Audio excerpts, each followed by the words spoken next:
আকাশবাণী কলকাতা স্থানীয় সংবাদ পড়ছে নমামি বসু রুদ্র। প্রথমে বিশেষ খবর। ভারতীয় সেনাবাহিনীর প্রতি মুখ্যমন্ত্রী মমতা ব্যানার্জির সাম্প্রতিক মন্তব্যের প্রতিবাদে আজ মেয়ো রোডে প্রাক্তন সেনাকর্মীরা ধর্ণা অবস্থান কর্মসূচি পালন করেছেন। কেন্দ্রীয় প্রতিমন্ত্রী সুকান্ত মজুমদার বলেছেন, ভারতীয় সেনাকে অপমান করা মুখ্যমন্ত্রী ও তার দলের নিত্য অভ্যাসে পরিণত হয়েছে। 2022-এর টেট উত্তীর্ণদের চাকরিতে নিয়োগের দাবি নিয়ে বিধানসভা অভিযানকে কেন্দ্র করে আজ এলাকার রণক্ষেত্র হয়ে ওঠে। আটক করা হয় বেশ কয়েকজনকে। স্বামী বিবেকানন্দের শিকাগো বক্তৃতার 132 বছর পূর্তিতে শুরু হয়েছে নরেন্দ্র কাপ ফুটবল টুর্নামেন্ট। অন্যদিকে রাজ্য সরকারের পক্ষ থেকে চালু বিবেকানন্দ কাপ ফুটবল প্রতিযোগিতা।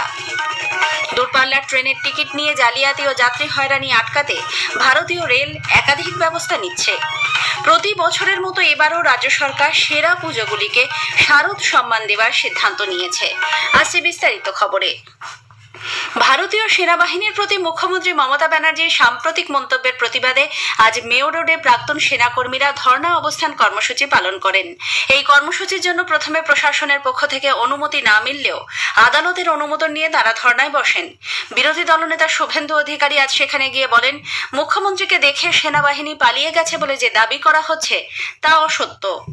প্রত্যেকটা ঘটনাতে আর্মিকে অপমান করা, এর আগে অবন্তিপুরার পরে যখন আমাদের এয়ারফোর্স ভিতরে ঢুকে মারলো, তখন এই মুখ্যমন্ত্রী নবান্নর গেটে দাঁড়িয়ে বলেছিল, প্রমাণ কোথায়? আপনাকে দেখে সেনাবাহিনীর কেউ পালায়নি, আপনি পালিয়েছেন মেয়ো রোড ছেড়ে ডলিনা ক্রসিংয়ে। অন্যদিকে ভারতীয় সেনাকে অপমান করা মুখ্যমন্ত্রী এবং তার দলের নিত্য অভ্যাসে পরিণত হয়েছে বলে কেন্দ্রীয় প্রতিমন্ত্রী সুকান্ত মজুমদার দাবি করেছেন। আসানসোলে আজ সাংবাদিকদের প্রশ্নের উত্তরে তিনি বললেন, এর আগেও মুখ্যমন্ত্রী সার্জিক্যাল স্ট্রাইক নিয়ে সেনার সমালোচনা করেছেন। ভারতীয় সেনা প্রাণ দিতে পারে, তবে কাউকে তারা ভয় পায় না বলেও শ্রী মজুমদার জানান। শিক্ষক পদে নিয়োগের দাবিতে আজ ফের পথে নেমে বিক্ষোভ দেখান চাকরি প্রার্থীরা। 2022-এর টেট উত্তীর্ণ চাকরি প্রার্থীদের বিধানসভা অভিযানকে কেন্দ্র করে এলাকার রণক্ষেত্র হয়ে ওঠে। প্রথমে ধর্মতলায় তাদের কর্মসূচি থাকলেও আন্দোলনকারীরা বিধানসভার দিকে চলে যান। পুলিশ তাদের আটকালে বিধানসভা ভবনের সামনেই চাকরি প্রার্থীদের সঙ্গে ব্যাপক ধস্তাধস্তি বেঁধে যায়। বিধানসভা ভবন ও ইডেন গার্ডেন্সের সামনে রাস্তায় তৈরি হয় তুলকালাম পরিস্থিতি। পুলিশ তাদের টেনে হিঁচড়ে প্রিজন ভ্যানে তুললে রাস্তায় বসে বিক্ষোভ দেখান চাকরি প্রার্থীরা। দ্রুত চাকরিতে নিয়োগের দাবি জানিয়েছেন তারা। এরপর কালিন্দিতে শিক্ষামন্ত্রী ব্রাত্য বসুর বাড়ির সামনেও বিক্ষোভ দেখান চাকরি প্রার্থীরা। জেলায় প্রাথমিক স্কুলগুলিতে শিক্ষকের সংখ্যা কম হওয়া সত্ত্বেও কেন নিয়োগ করা হচ্ছে না তা নিয়ে তারা প্রশ্ন তোলেন। এদিকে এই আন্দোলনের কোনো যৌক্তিকতা নেই বলে শিক্ষামন্ত্রী ব্রাত্য বসু জানিয়েছেন।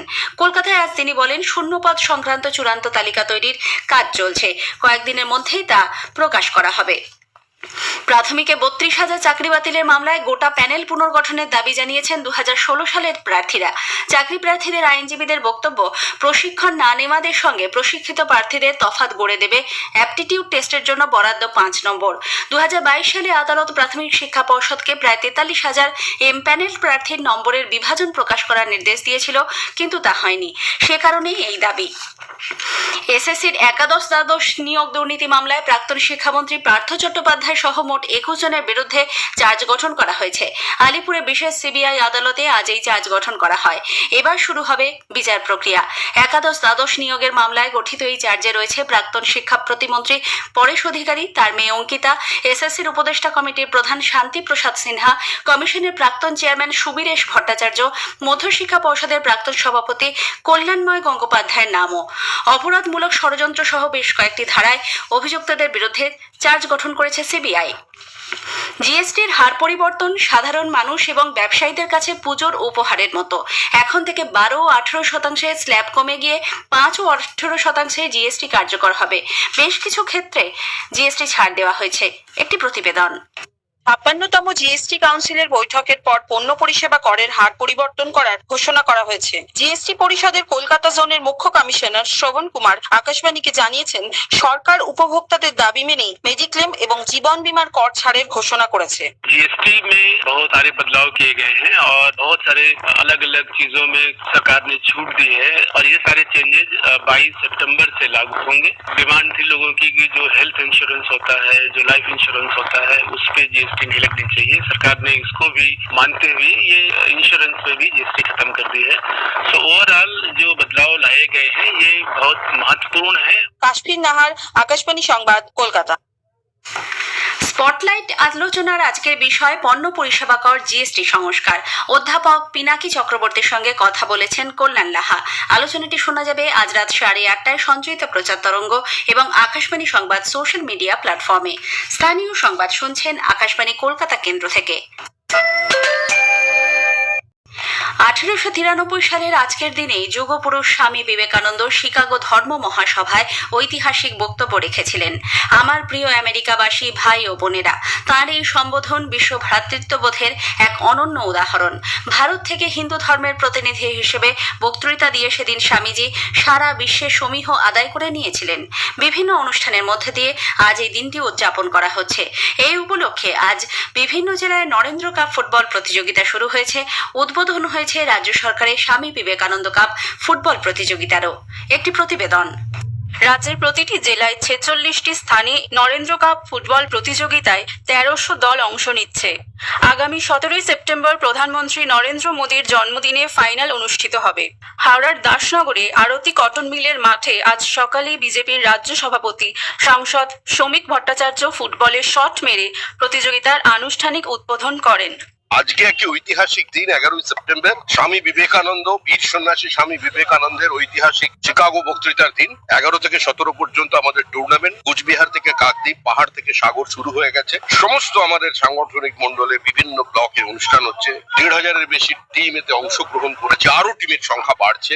এদিকে পশ্চিম বর্ধমানের ধাতকা পলিটেকনিক কলেজ মাঠে আজ কেন্দ্রীয় শিক্ষা প্রতিমন্ত্রী doctor Sukanta Majumdar Narendra cup football টুর্নামেন্টের উদ্বোধন করেন। স্বামী বিবেকানন্দের প্রতিকৃতিতে মাল্যদান করে শ্রদ্ধা জানানো হয়।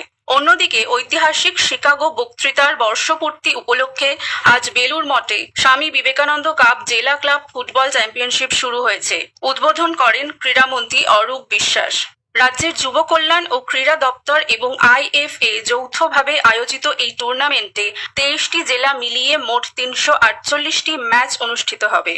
কাশ্মীর নাহারের সঙ্গে অদিতি তালুকদার, আকাশবাণী সংবাদ, কলকাতা। এদিকে শিকাগো বিশ্ব ধর্ম সম্মেলনে স্বামী বিবেকানন্দের ঐতিহাসিক বক্তৃতার বর্ষপূর্তি উপলক্ষে আজ কলকাতায় স্বামী বিবেকানন্দ আন্তর্জাতিক চলচ্চিত্র উৎসবের সূচনা হয়েছে। ঠাকুরপুকুর বিবেকানন্দ কলেজ প্রাঙ্গণে 3 দিন ব্যাপী এই চলচ্চিত্র উৎসবে ভারত সহ বিভিন্ন দেশে প্রায় 25টি চলচ্চিত্র শিক্ষার্থীদের সামনে তুলে ধরা হচ্ছে। উৎসবের প্রথম দিনে আজ মোট 11টি সিনেমা দেখানো হয়। প্রতি বছরের মতো এবারও রাজ্য সরকারের তথ্য সংস্কৃতি দপ্তর কলকাতা ও সংলগ্ন এলাকার 22টি জেলা সহ বিশ্বের নানা প্রান্তের সেরা পুজোগুলিকে নিয়ে বিশ্ব বাংলা শারদ সম্মান দেওয়ার সিদ্ধান্ত নিয়েছে। কলকাতায় আজ এক সাংবাদিক বৈঠকে রাজ্যের তথ্য সংস্কৃতি দপ্তরের প্রতিমন্ত্রী ইন্দ্রনীল সেন বলেন, আজ থেকে এ মাসের 20 তারিখ পর্যন্ত অনলাইনে আবেদন জমা করা যাবে। জেলাগুলির ক্ষেত্রে অফলাইনে আবেদনের সুবিধা থাকছে। পুরস্কার প্রাপকদের নাম ঘোষণা করা হবে পঞ্চমী অথবা ষষ্ঠীর দিন। বিদেশের পুজোগুলির জন্যই এই ব্যবস্থা।